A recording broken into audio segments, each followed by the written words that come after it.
everyone. Welcome to Buzzing About Romance. I am Becky, and joining me for this episode is podcast contributor Carolina. Carolina, question of the day: coffee or tea? I'm a tea drinker, 100%. All the time? Yeah, most of the time. The only time I get coffee is like on a rare occasion, and I might get a latte. But Coffee is give life. me hot tea, iced tea, all the Coffee is teas. life. Tea is life. Tea is my jam.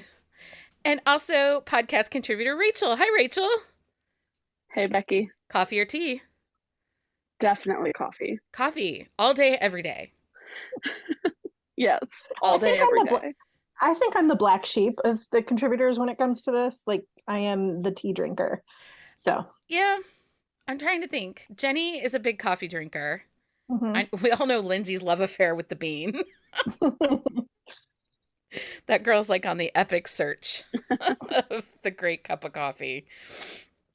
She gets into all the fancy stuff, like the pour over and all that kind of stuff. Fancy. So do you like buy your tea in loose tea and then have like a siepper and stuff? Or do you buy bags? I do both. I have bag and loose leaf tea. So it just depends. I have a local tea shop that I can buy loose leaf tea, but there's some flavor combinations that they don't have that I really like from like Twinings that I really love. Yeah. So it's a little bit of both. And it's also a great thing for me, like, and I think coffee would be the same way. Like you go travel and it's a unique thing to get instead of like, I don't know, I like to get food or,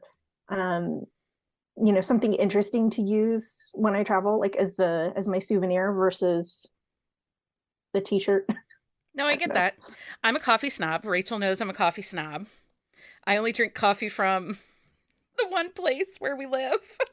And then it's good though. It's the best. And then I complain about anybody else's coffee. I don't know. Well. Okay, so something new. Sometimes there are just topics that are happening in the book world that I feel like we need to talk about. And sometimes I sometimes need your input to kind of calm my crazy.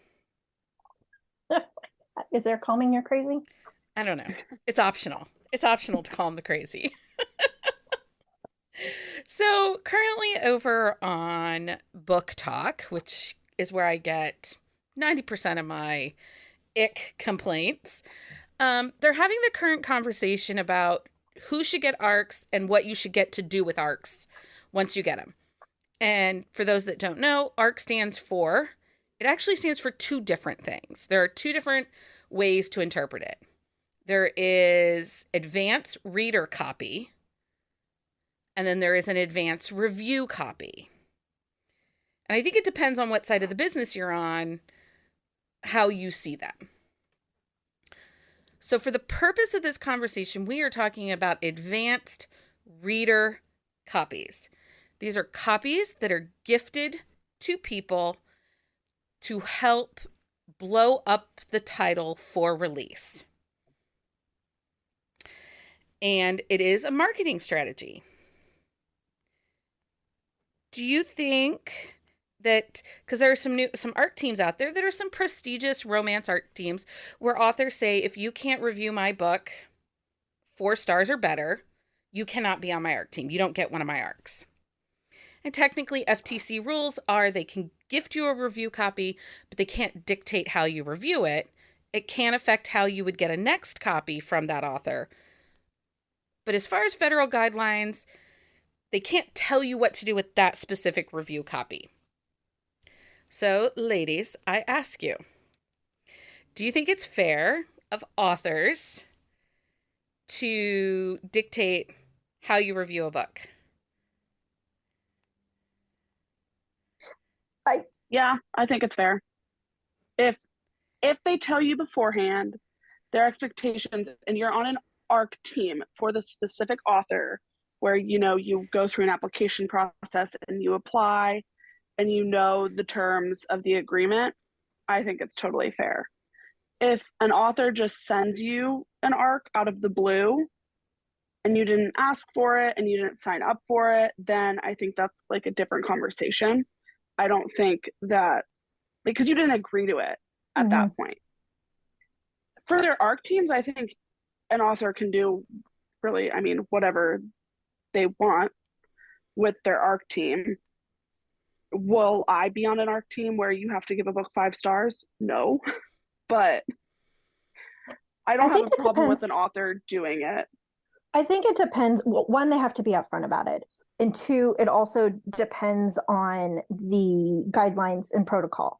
So if they say, if you're going to give it a rating of 3 or less, you need to let us know and then wait a week before you post the review. And I'm accepting those terms, then I'm fine with that. And fine, I will email the author, the PR company, whomever, and say, I'm rating it this level, but I will wait a week to post my review. I think that's, you're getting an advanced copy of a book for free. You're not restricting me from posting my review if I don't like it, or if I have issues with it. If you're restricting me posting my review, I think there's a problem with that. Even though you're giving it to me for free as an advanced reader copy, like it's for my honest review. You're still asking for that. But I don't mind waiting a week to post it. Yeah, I don't mind waiting a week either. I think it comes to how you approach it. And I do think the difference is ARC team versus just requesting a review copy. And 99% of the time, for me as Bookcase and Coffee and as the podcast, I'm requesting a review copy. I recently have left most ARC teams that I'm on because, again, I didn't feel that it was fair to the author and also to me to have those restrictions of what you can say and what you can't say. I need to have the opportunity to be honest, especially if it's a book that's not like a KU book, but a wide book that I'm going to recommend to my listener space. I need them to know that, yeah, that's worth the value of $5.99. Yeah, absolutely. But it's taken me a minute to not get butthurt about the demands of 4 and 5 stars.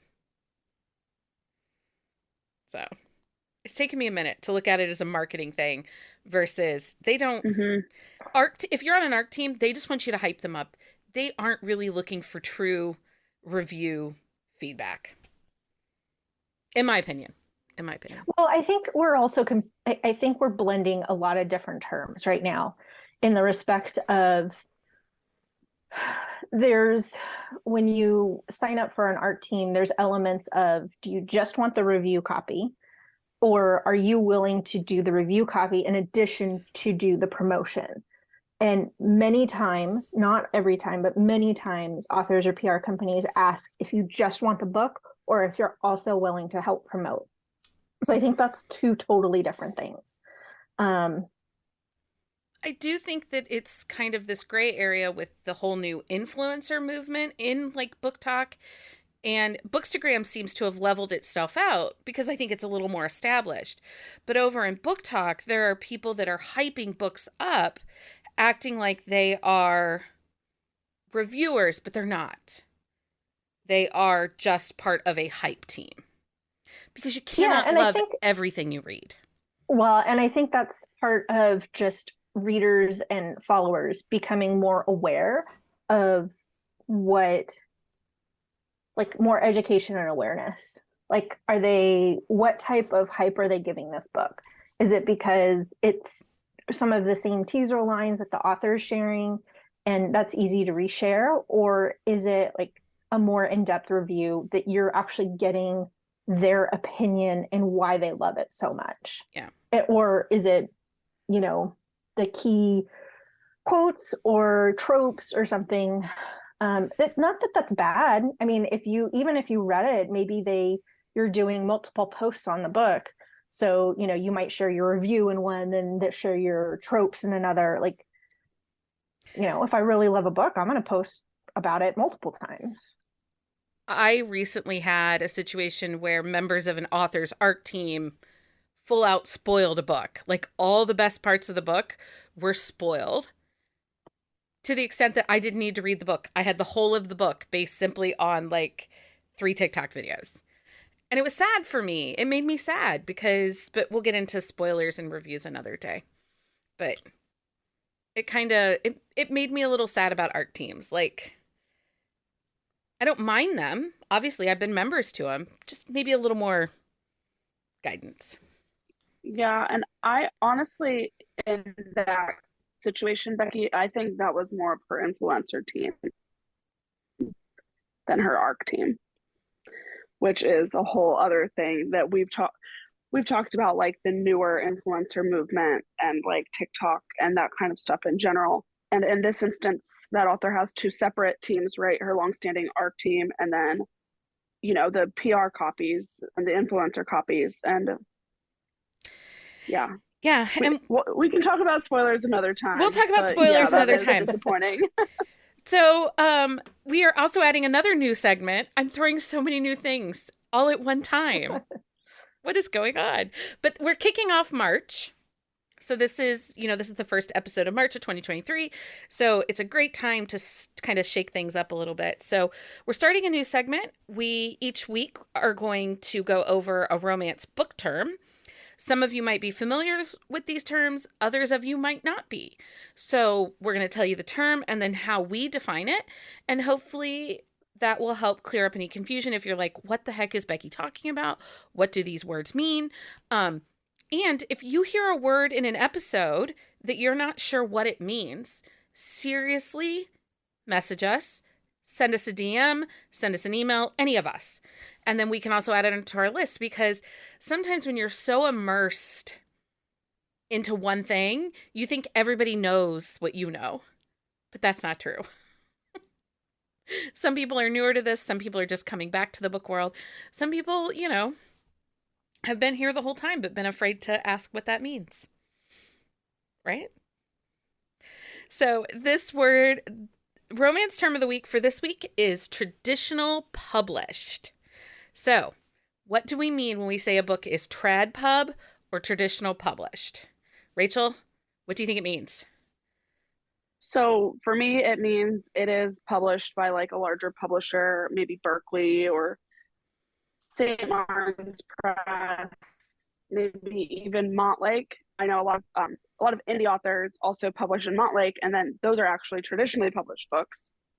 So for me, it's like the bigger publishers, because I know there's like smaller publishers, like she said, or distinguish those as traditionally published in a review. Yeah. As I would something from like Berkeley. Carolina, when I say traditional published to you, what are some of the things that come up for you? I think about it in the sense of the author is sending it to a company to help them actually publish the book and distribute the book. So it's not, as opposed to an independent author who is themselves loading the book to all the distributors, a publisher is helping them do that and also helping them market.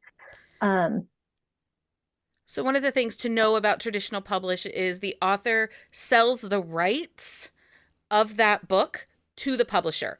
The author no longer owns those works. The copyright and the distribution rights go to the publishing house.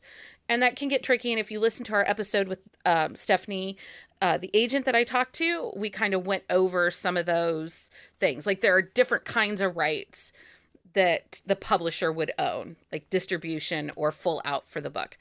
Technically in the US, there are 5 big pubs, but then also within romance, we know that there are small indie press labels like Entangled, and then Montlake should be a number 6 in big pub.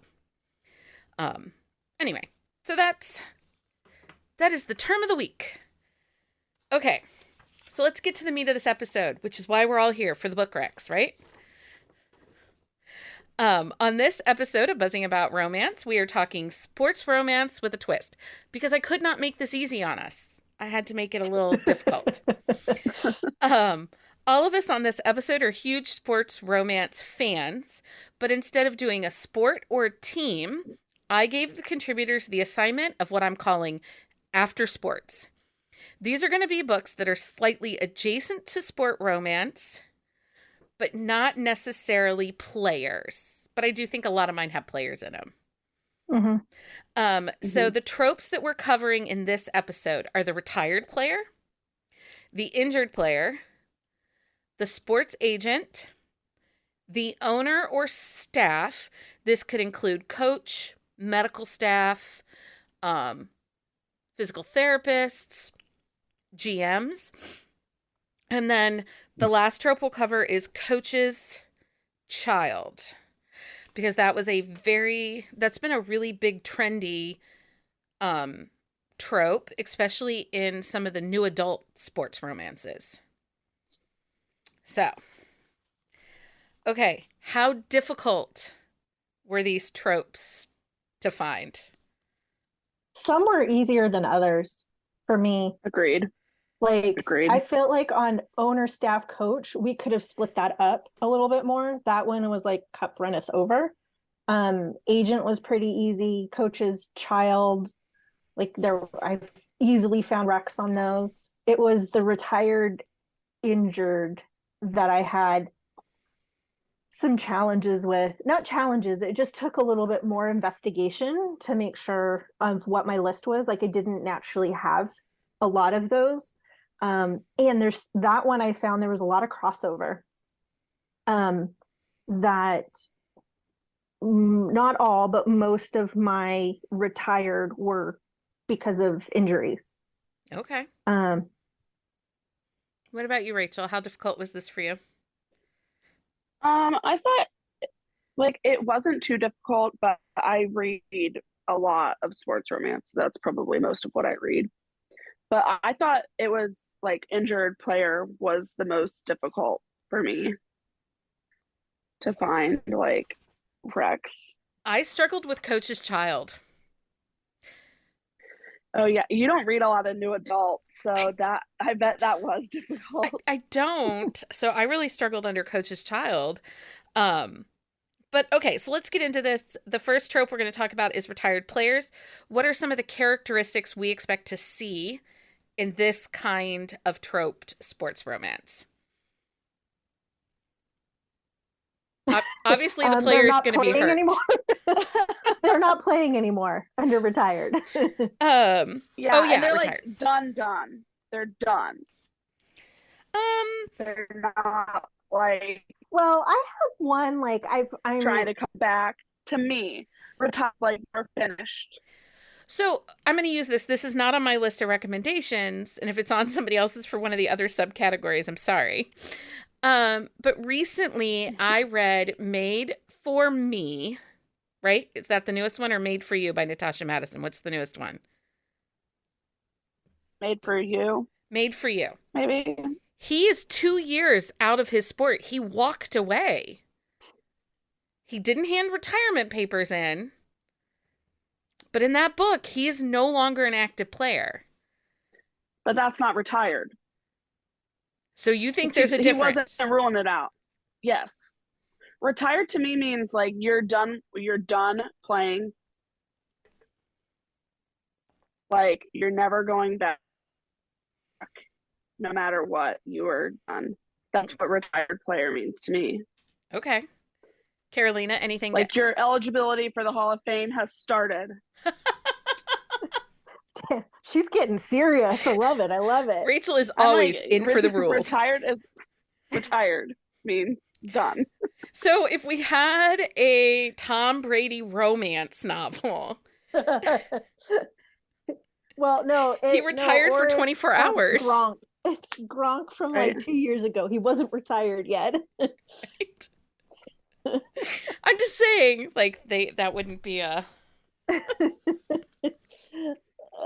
Tom Brady. Anyway, I just had to. Okay, so let's start off with some rec. Oh, is there anything in these retired players is there anything extreme that you really like in them or you really dislike in these kinds of books?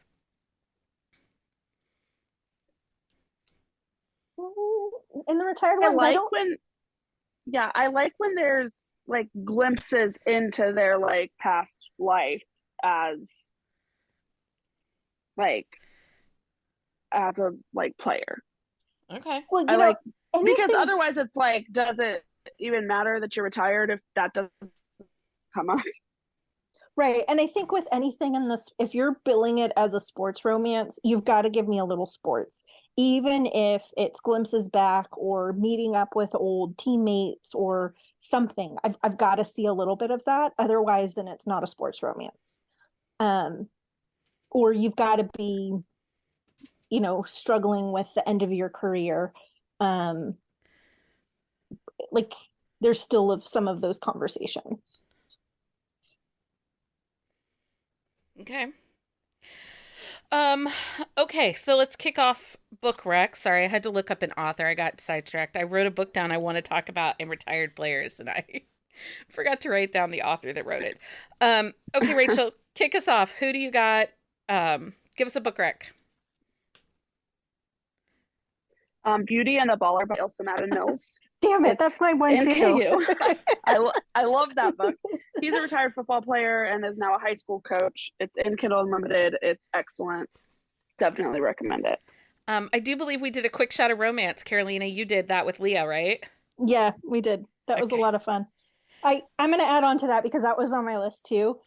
She is a former beauty queen, and for like Star Wars geeks, there's a lot of Star Wars references in there that is just fun. You don't have to be a Star Wars fan to enjoy them, but they're just sprinkled in, which is great. So highly recommend. That book's been on my TBR for like 2 years now. I really need to read it. Yeah. Yes. Carolina, what's a book rec from you? One that Rachel So didn't steal. Rachel didn't steal right out of the gate. Okay, then I am going with Sweet Sexy Heart by Melissa Foster. It is book 8 in her the Bradens and Montgomery's Pleasant Hill Oak Falls series. But I read this as out of order as a standalone, and it can absolutely be read. He is retired football player who's now written a book, and he's doing a book tour. She is the bookstore owner, small town bookstore owner. And he's absolutely smitten with her. Like, this is one of those kind of opposite attracts, and he's like the perfect book boyfriend. Like, that book is so cute. And the little old like, ladies so in that cute. town. It is. I read it as a standalone. I just really loved that small town. And Yeah. it's so much character in that book. Yeah, and she also has to deal with some health issues. So like you get, which is why she kind of wants that small town quiet life. And the way he handles all of that is just so sweet. Adorable. Adorable. Okay, so my first rec is going to be Feisty Redhead by Stacey Kennedy. He is a retired baseball player moving back to his small hometown, and it's a secret baby. Well, a secret 5-year-old. Anyway, and the heroine, who is also the baby mama, second chance romance, she and her sisters own a brewery together. And so it's a lot of fun. I really like that series. So, okay, Rach, what you got next?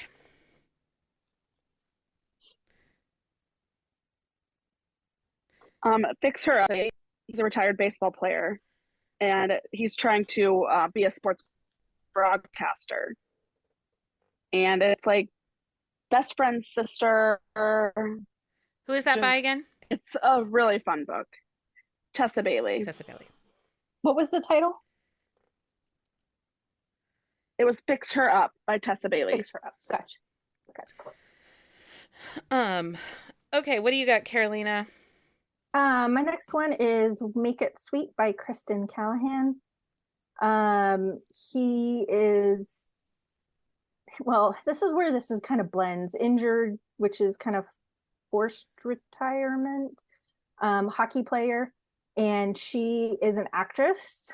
And they are, but now he's gotten into baking because of stuff he's learned from his grandfather. So like as a foodie lover, I'm like drooling all over the descriptions. But she's also been struggling with the end of the TV show series that she's been on. So both of their careers are in the spot that they can relate to each other, that is unexpected, not of their own choosing, which brings a lot of emotion to it. And they're such great flirts together, which is great. And it's in KU audio, KU, and you get the audiobook too. So That's for our nice. audio listeners, and listen to the audiobook. It's what Ava Erickson. what's her last name? Erickson and Jacob Morgan. Ugh, so freaking good. Okay, so next I have Recipe for Persuasion by Soan.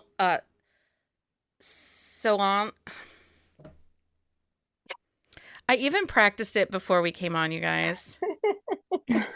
Soanli Dev. It's Sonali Dev. So she is rewriting all of Jane Austen's romances, but with a Indian American twist. And Recipe for Persuasion, the family owns the Indian restaurant. She's a very successful lawyer, and he is a retired soccer player. And so many shenanigans with the family. And it's really interesting because throughout this whole book, it's all these sisters in this Indian family, and they are the wealthy ones. So like in the Pride and Prejudice book, his family is kind of more of the down on your luck kind of family. Anyway, if you haven't read her, I highly suggest her books. I really do enjoy them. So, okay. Rachel, do you have another one in Retired Player before we go on to the next thing? Yeah, Unforgettable by Melanie Harlow. He's a retired baseball player. It's like Second Chance. Small town in KU. The audio's great. Definitely recommend it. It's kind of emotional at times, but it's super, super good. That's in the Cloverleaf Farms, isn't it? Yes, it's in the Cloverleaf Farms series. Carolina, do you got another one for retired? This is, I'm gonna break the rules. It's not really retired, but I'm gonna shout it out anyways. I'm gonna The Substitute by Mickey Miller. Because he is a football player, but they're on a strike, so nobody's working right now. So he's helping at a school in their interim. It's really cute.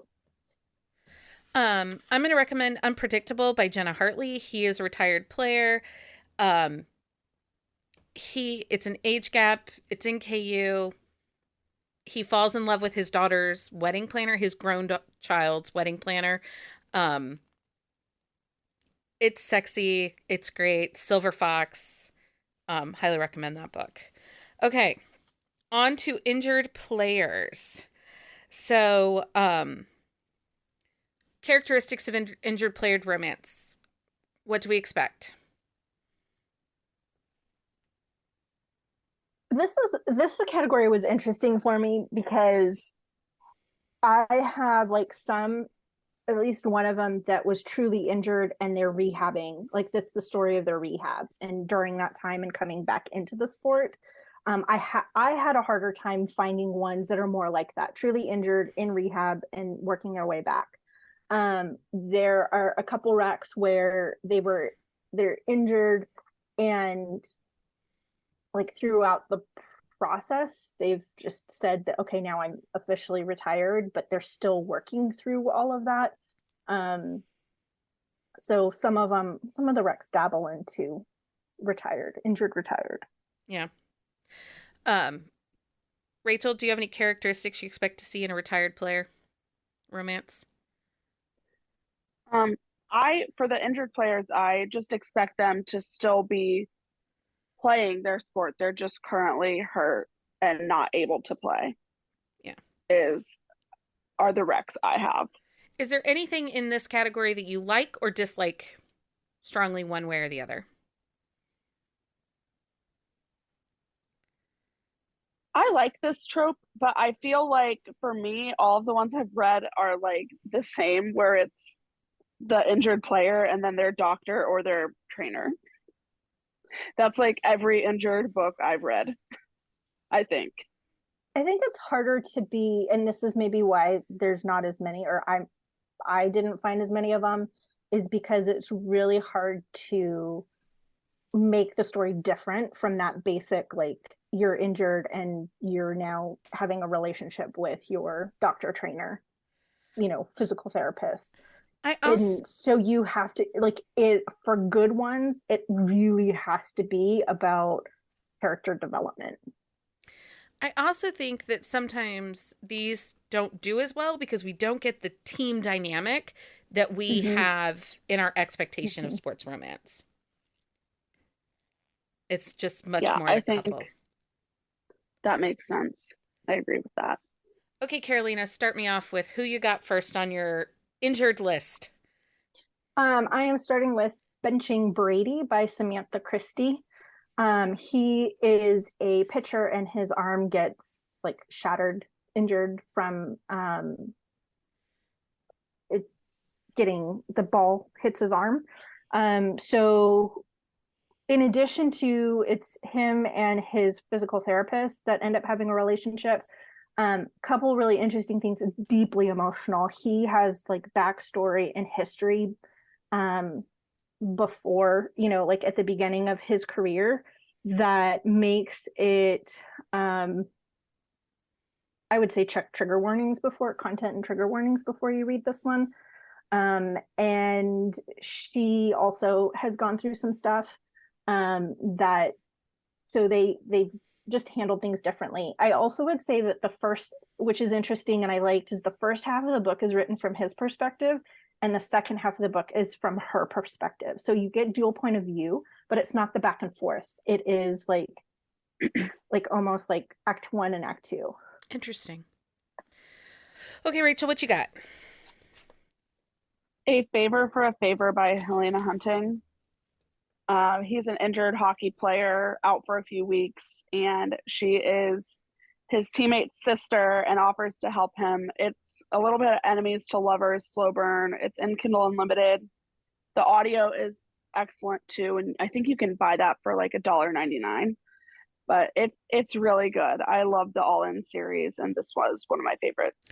I think that might be everyone's favorite in that series. Probably.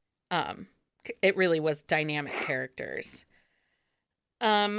So I have The Game by Vi Keeland. We recently just did a quick shot of romance on this book. He is injured with a knee injury, and she is the owner of the team. And so it was a little different dynamic because he's rehabbing separate from her, but their meet cute is 10 out of 10 hilarious. And this is one of those times where if you listen to that episode, Jenny bullies me into reading the blurb. And we all know how I feel about blurbs, but it's like blurb perfection. The blurb was like a prologue.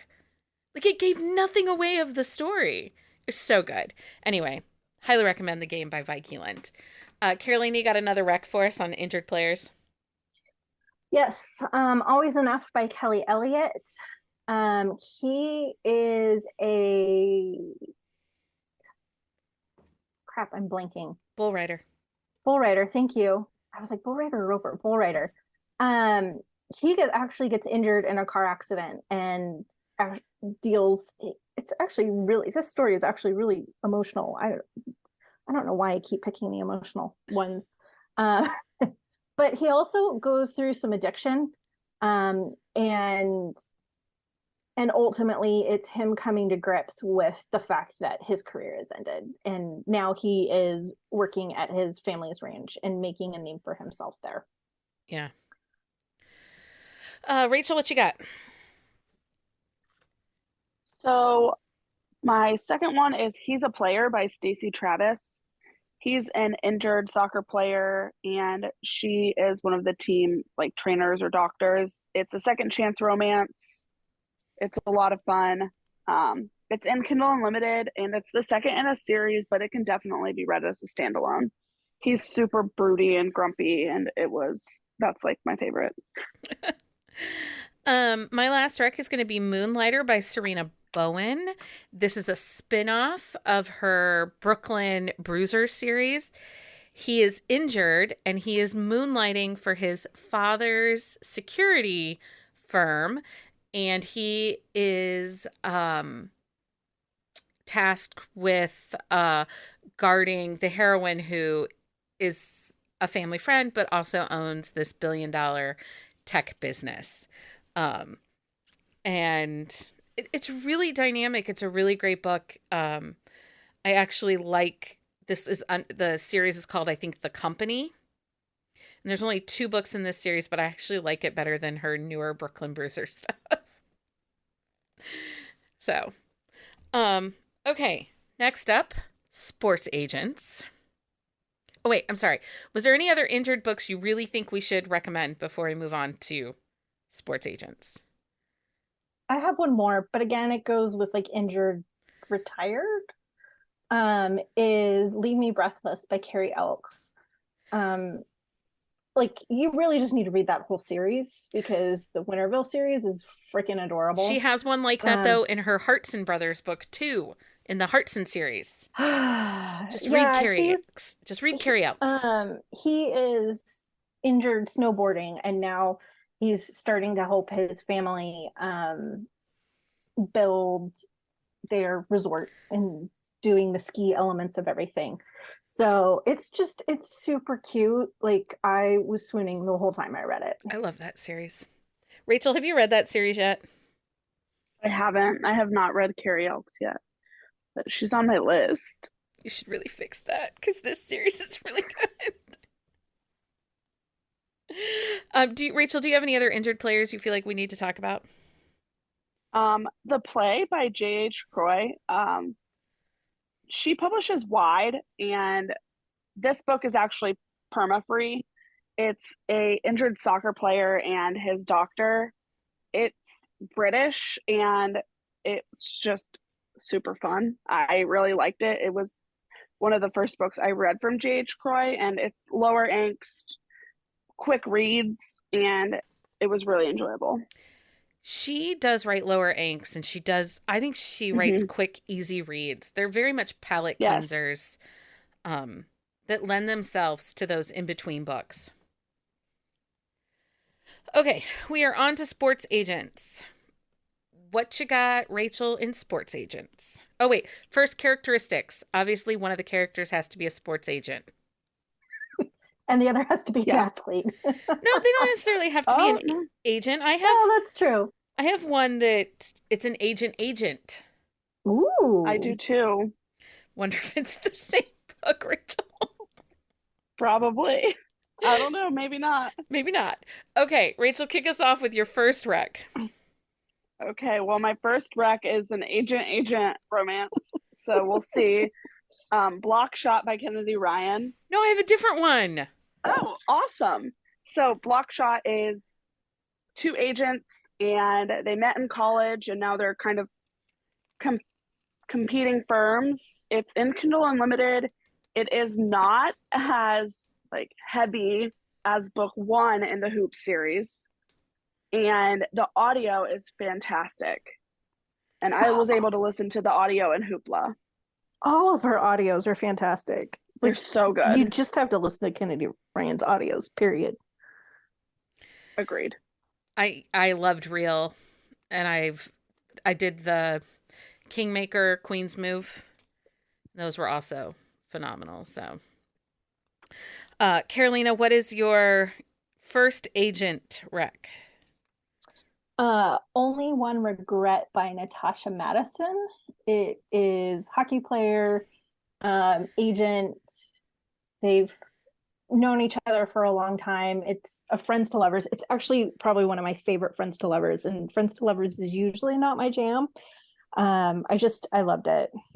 That book is so good, and I think it's because Erica is such a dynamic heroine in that book. Yes, and he's a father of 2, and the 2 little girls, because they've known Erica their whole lives, like they adore. Like, plus you get like that whole family because it's Minnie Cooper. It's a Minnie Cooper. Okay, so I will go with my agent, which is Bossed by Sloan Howell. Typically, he writes together with Alex Wolff, but he has two baseball books that I read that are just from him. And Bossed is she's a baby agent, and he is a partner owner of the agency. And so there's kind of some workplace drama. Um, and it's a really great series. I highly recommend it. Anyway, Rachel, what you got next? Sure Shot by Serena Bowen. It's part of her Brooklyn Bruisers series. Um, she is the agent and he is a professional hockey player. And I love that book because Bess, the agent, was in a lot of the previous books. So it was one of those where you're waiting for her story and it did not disappoint. It can be read as a standalone in that series as well. Um, okay, Carolina, what you got next for a sports agent? The next one is Talk Hockey to Me by Kelly Jamieson. Such a good one. I know, it's so good. They've actually been friends. She's the agent, he's the hockey player. They've been friends since college. It's just so good. They don't work together right away, but he has issues with his agent. Like his agent gets ill or sick and has to step away. So she steps in and helps. And the one of the things that I really liked about this one and in the story, because I never thought about it, was you got like the contract negotiation portion of this agent and some of the things that they talked about of like playing for a US team versus a Canadian team and what that means for conversion, money conversion, and how that impacts your salary. It was just that was a dynamic conversation that you don't always get. And I like those tidbits versus just like, I'm working on your contract. Like this was an in-depth conversation. And I That's the liked one that. too where he's afraid of mascots, right? Yes, yes. That's the best scene. It's the best. Oh Um, my God. That was hilarious. so Yes, funny. yes, yes. Okay, Oh, so next for me is Turn Me On by Lauren Blakely. This is a newer release from her. The audiobook of this is so good.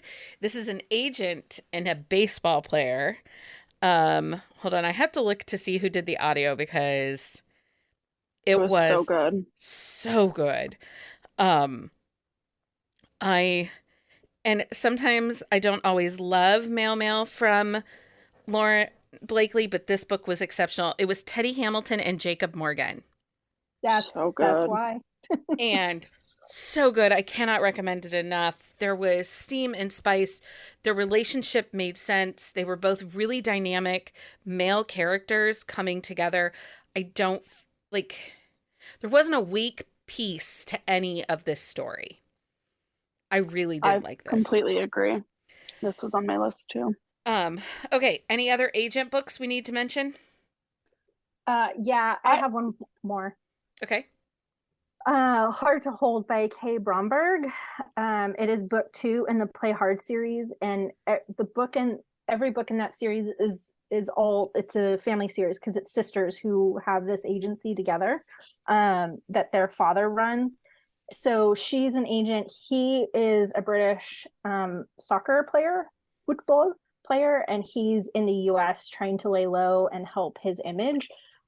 She's working with him. She's not directly his agent, which is interesting because they're working together on a campaign, but she's the representative for the agency.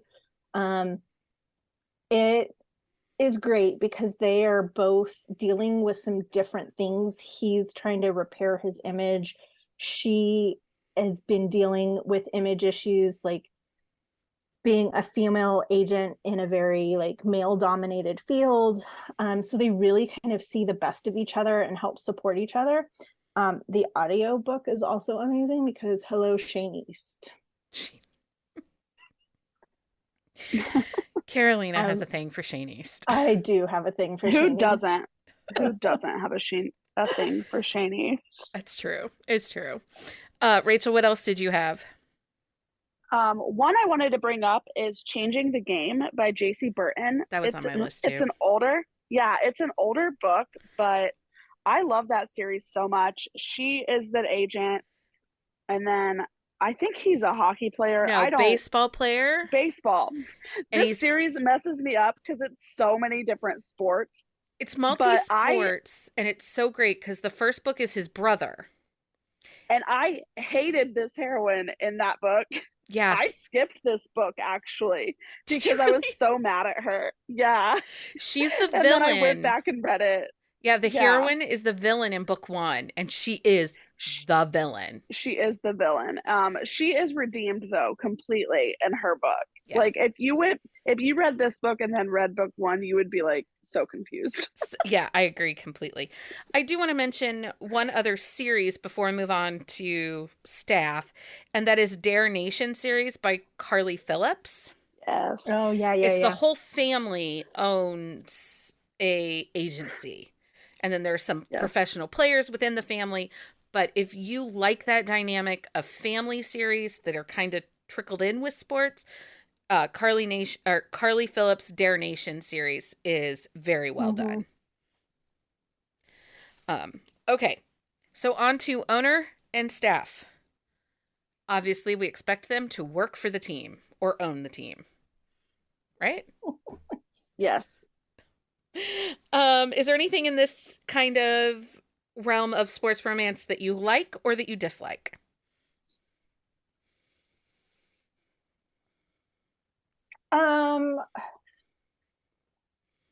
I like being surprised when it's like something slightly different, like you get a different angle on it, because this can be very much like I feel like it can get very, very tropey, like the injured, player one, that you really have to make a unique spin on it. I agree. It can sometimes feel overplayed. Mm-hmm. Like it's obvious. There has to be something more to it. Mm-hmm. And then there's usually kind of like the secrecy, right? Because it's that forbidden. So you have to do that right as well. And then how that comes out or comes out in the story. Okay, Carolina, kick us off with your first owner or staff rec. And I really feel like this could have been an episode of Trope Talks all on its own because I had the most in this area. Agreed. So my first one is Riker by Sawyer Bennett. She is the general manager and he is the veteran hockey goalie. And she's like the big brain in this, and really making a name for herself as a woman GM. And he's also, I liked it because he's at the end of his career. So he understands the impact of what she's trying to do for the team.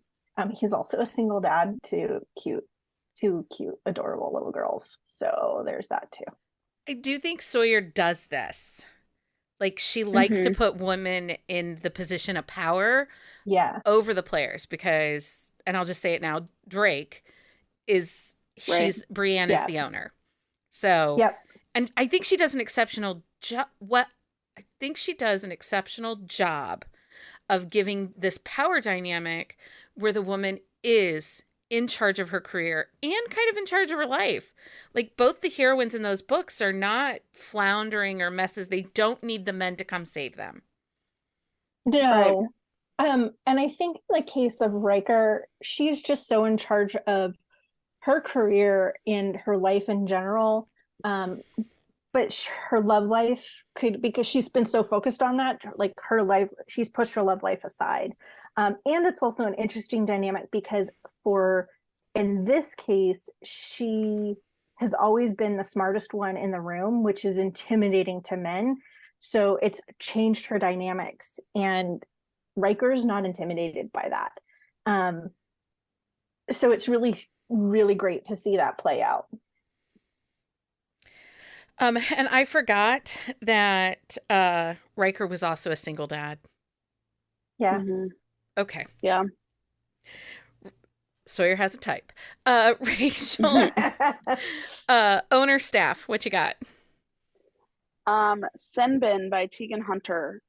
The heroine is the social media manager for the team, and her uncle is also an assistant coach. And then he is a hockey player, and there's definitely the forbidden piece that is in so many of these, where there's an actual rule about being with players and staff. So I really like that. I think it's book 4 in the Carolina Comets series. It's in Kindle Unlimited. I think the audio just came out too. So highly recommend this book and the whole series. Okay. Okay. So I am going to go with geez, I don't know where to go, guys. I will go with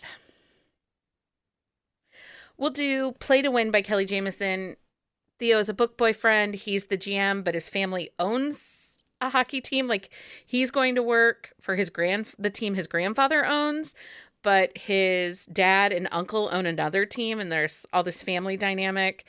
And I also would be remiss if I didn't mention at least one Kelly Jamieson book in this sports episode because I do love her romances. So,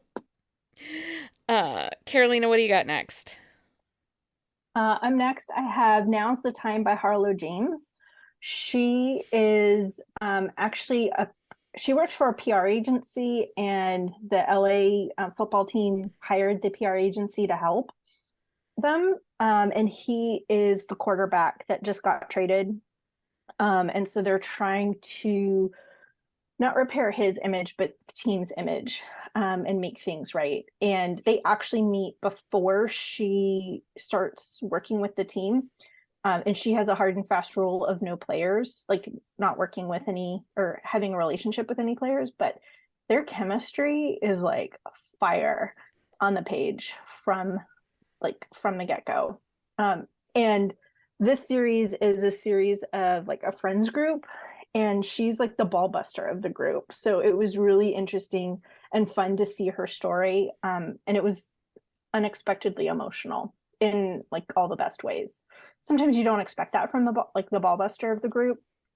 But she has stuff to work through. Okay. Rachel, what you got? Hooked on You by Kate Meter. This Chicago Rebels series is about 3 sisters whose dad died and they inherited the team, and there's some stipulations on what needs to happen. This is the 3rd or 4th book, and she is a former hockey player, and the hero is one of the veterans on the team, and he's a single dad as well. So she's a female owner, which is obviously not common at all. And the book was really, really well done. I love the entire series. My last one is When I Need You by Lorelei James. He is a quarterback for the Minnesota Vikings, and she is the choreographer and the head of the dance team, cheerleaders for the team, but she's also a physical trainer for them and a single mom. I love this series by Lorelei James, and if you have not read her, I cannot recommend her books enough. The whole Lund family series, there's some hockey romance in it. It's just really, really well done. Okay, is there any other books we need to talk about before we move on to the last? Not for me. No, I'm good. Okay. Last category, Coach's Child. So, obviously, this is going to be a situation where there's a little bit more forbidden nature to this story. Mm-hmm. Somehow, the daughter of the coach and a player hook up, right? Typically, that's what we see. Yeah, Yep. typically. Okay.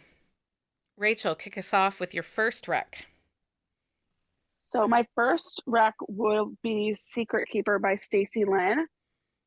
It is a professional hockey romance in the Las Vegas Vipers. I think think it's that's the Vipers. series name. I'm terrible with names.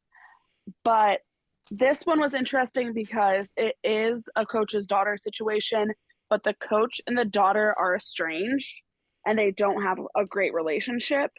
So it's still the coach's daughter, but the relationship aspect is a little bit different than what you typically see. Not as dynamic. Mm-hmm. Okay, what do you got, Carolina? Kind of going on the same lines of the coach's daughter and the coach have an estranged relationship. I'm going to go with The Virgin Game Plan by Lauren Blakely. The hero, he's a baseball player. She actually is into sports. When they first meet, she's still in college, and she's doing a podcast, and he's the guest of it. And they kind of try to meet up and get a little bit, but then life takes them separate ways, and then they come back together. And then they find out the new manager of the team is her father. So that gives them that forbidden element. They have just great chemistry and banter from the beginning. She loves sports and is super knowledgeable, but has a little PR savvy that he doesn't. So there's that there. It was a fun read, not super angsty either. Like, it was just a nice, light, fun, steamy read. That's fair. I'm going to go, this is not really Coach's daughter, but it's Overnight Sensation by Serena Bowen. She is the league commissioner's daughter it's in the Brooklyn Bruiser series. So her father is the commissioner of the Professional Hockey League, and this is his daughter, and a player. And it's such a great book. It's so funny. Her hero is quirky. She is quirky. It's really a well done story. Okay, what do you got, Rachel? So I have quite a few. I'm gonna go with Quarterback Sneak by Candy Steiner. It was book 3 in the Red Zone Rivals series. He's the quarterback and she is the coach's daughter. It's college, so it's got that new adult angst. It's really, really good. The audio was fantastic, and I just love that couple so much. Carolina, what you got? Coach's Child. I have Bishop by Sawyer Bennett, which is book 1 in the Arizona Vengeance series. They meet and have a great connection, and then she happens to see him at the stadium the next day, or he happens to see her at the stadium next day, and that's when they realize their connection to hockey, and then her father jumps in and thus creates their fake relationship or fake engagement. So it's super cute. So cute. It is a lot of fun. It's a great, it really great sets read. that whole series up for what we expect from that book. Yeah. Mm-hmm. Okay, so it's not Coach's daughter, but GM's daughter. So I have A Secret for a Secret by Helena Hunting. She is the GM's daughter and going to work for her dad for the team, and she has a one-night stand with the milk drinking goalie. I love this book. Kingston might be one of the few cinnamon roll heroes that I truly do adore, and that says a lot because I don't really typically like them. So, is there any other book in Child's Coach that you would like to mention? Wildcat by Rebecca Genshak. It's pro hockey. It's a lot of fun. Coach's daughter, professional hockey player. It's the first book in her Wildcat hockey series, and it is a lot of fun. Not super angsty, and the perfect start to a series. Okay. You got anything, Carolina? The other one I would say would be Roman by Sawyer Bennett. It's in the Cold Fury series, Carolina Cold Fury. It's a different twist because the daughter is the daughter of the owner, but she's just like she's just now finding out herself and discovering it and sharing it with the owner. So there's that whole like, okay, we need you to do some testing and like all of this to make sure that's valid, and then them rediscovering their relationship. And so of course then she builds a relationship with like the bad boy of the team. So it's just interesting dynamics along the way. It's a really different spin on the trope. Yeah, I do like that story. Okay, so you will be able to find all of our book recs that we provided you with in this episode on our website. So if you go to our on the shelf show notes at buzzingaboutromance.com, we will have a full list of all the books that we mentioned this evening, or on this episode, so that you will be able to fill out your TBR appropriately and just read all the books. Okay, so it is that time for book of the week. And hopefully Mike Burrier will someday get me an echo. Someday. Someday. I have dreams. I have hopes. Okay, Rachel, what was your book of the week? This is hard. Okay, we're skipping Rachel and coming back to her. Yeah, come back to me. Carolina, what was your book of the week? Okay, so my book of the week is after reading The Virgin Game Plan by Lauren Blakely, there's mention of the heroines. One of her best friends is a hockey player who's gay, and no, not hockey player, baseball player who's gay. And you see him like pining and getting dreamy over another baseball player. And there's just little dribblings of like their relationship, and I had to go get and start reading the book. Well, I've read book one, and it's a trilogy that spans over 5 years. So good. Didn't realize that. But I'm listening to the audio because the audio is Jacob Morgan and Becky's favorite, Sebastian York. Right? Is it that one? I'm like 90% I don't know. He's my confident. favorite. Although I'm starting to fall in love with Stephen Dexter, who did Canon by Sawyer. Oh, he's so good. He sounds like I Optimus love Prime. Dexter. No, it's Teddy In a Hamilton. good way. Oh, It's Teddy Hamilton and Teddy Jacob Hamilton. Morgan, which is still fabulous, right? fabulous. So She must like the pairing of those two, because that's the one that I recommended in the episode. They do that one. Well, Yeah.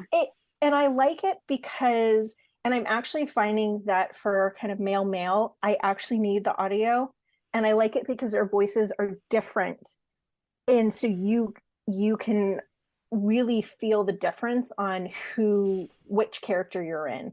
I haven't read a lot of male, and I want to read more, so this is kind of that great like I'm learning about myself as a reader.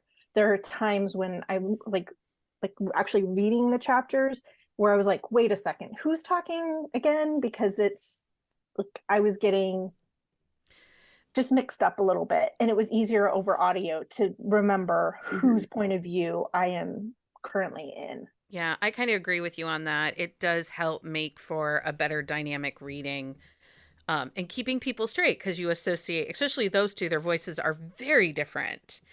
And so it helps you assign characteristics to one Yeah. than to the other. So so book one, I guess I should give you the book name, is Scoring with Him. Warning, I did not realize this. It is a trilogy going into it. Which is so for unusual for Lauren. She doesn't typically do that. So now I'm on book two because, I've got to get the rest of their story, because it's been great. So funny. Okay, Rachel, do you have a book of the week now? I do. Only You by Samantha Young. It's the fifth and final book in the Adair family series. I have been waiting for this book. You learn about these two characters throughout the series. It's a second chance romance. There's romantic suspense. It's small town Scotland. It's amazing. I recommend the entire series. You don't have to read it in order, but as always, I will recommend you read it in order. Uh, it is published wide, but I know for me, all of the books were available in my online library, and I think the first 3 audiobooks were in Hoopla. Okay. Okay, so my book of the week, this is really hard because I'm in my dark era. I'm reading all these mafia books and I found some really, really great authors. And there's a series that I'm desperate to get back to, but I'm not going to talk about it because we do have an upcoming mafia trope talk. So I'm not, but just know I'm deep in my feels with this dark era right now, you guys. But instead I will stick to one that's more in themed with this episode. So I read Bad Boys Downfall by Gina Azzi. This is the latest book in her Tennessee Thunderbolt series. I have not read every book in this series. I like Gina's books. I really liked her Boston Hawk series. I struggled with book one and book 2 in this series and kind of had given up. But you meet this hero in book 2, and it's the daughter of the hero in book 2. And so I really was intrigued by their story, and this book was so good. So many emotions. She dealt with the characters were great. There were no plot holes. Everything really worked.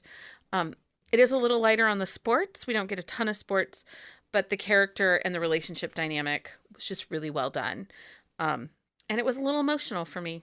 I did tear up a little bit at the end. So I do recommend that. Okay, we are on to our Patreon update. So we would like to say happy anniversary to EE and Tiara. They are celebrating 1 year in the Buzzing About Romance community. And then Elizabeth, Melissa, Rachel, and Kelly are celebrating their 2nd year anniversary of being part of the Buzzing About Romance community. Thank you for being a part of our chaos. Our community is so much better with these amazing members, and we have one of the best communities in romance, and we'd really like to have you come join us and be a member of our community. We are so grateful for all of our Patreon supporters and would not be able to bring you the podcast without them. We currently have 4 open tiers, and they start with as low as $5 a month and include membership to Drunk Book Club and exclusive episodes like Should You Read It and Buzzing After Dark. And, it's a cool place to be. We're pretty cool people, right? Okay. We are cool people. So we haven't talked about reviews for the podcast in a while. So if you're listening right now, we would love to have you tell us what you think of this episode. Whatever app you are currently listening into, if you go to the bottom and scroll, you should be able to leave us a review and a rating. And we are so grateful for those. They also help other podcast listeners discover us. And you can find a list of all upcoming dates, including book club, happy hour, plot a book, and whatever reading challenge we're currently hosting at bookcaseandcoffee.com/events. Thank you guys for hanging out and giving us all the after sports recs. Thanks for having me. This was a fun one. I enjoyed kind of diving into this. I did too. I believe both of you are back next time for the Romance Rumble. Oh, yes. Watch out. It's going to get... Where we are going to argue friends to lovers versus enemies to lovers. I'm here for that. And which trope reigns supreme? Enemies to lovers. They both suck. Which is why I'm your judge. You have to convince me to read them. Oh my gosh, Becky. Anyway, until next time, everyone, happy reading. Find us on Instagram at Buzzing About Romance or on Twitter at Buzzing Romance. If you like the podcast, please leave a review. If you'd like to support us directly, join the Bookcase and Coffee Patreon and receive exclusive content only available to Patreon members. Check out bookcaseandcoffee.com for our on-the-shelf show notes.